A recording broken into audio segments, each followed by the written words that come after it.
สวัสดีครับสวัสดีเพื่อนๆชาว D.I.Y ทุกคนนะครับพอดีวันนี้ผมมีแนวคิดที่จะนำเสนอการทำปืนฉีดน้ำครับเอาไว้ล้างรถหรือว่าเอาไว้รดน้ำต้นไม้ก็ได้นะครับพอดีนี่ครับผมมีหัวฉีดน้ำทองเหลืองนะครับที่เหลือมาจากเครื่องพ่นแบบเครื่องพ่นสารเคมีแบบสะพายหลังนะครับ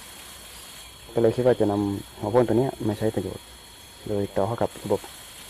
น้ำประปาหรือระบบปั๊มขนาดเล็กทั่วไปที่มีในบ้านนะครับก็โดยการทำเป็น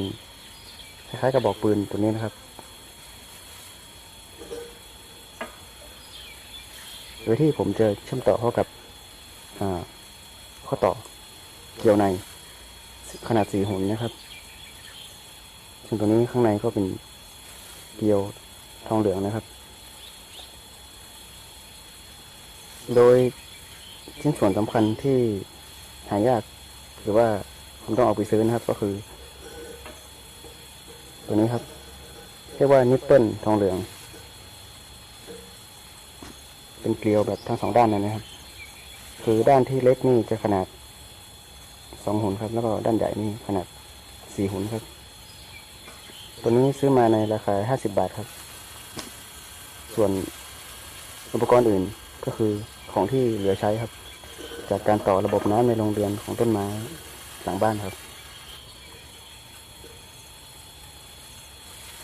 เดี๋ยวเรามาเริ่มประกอบกันเลยนะครับ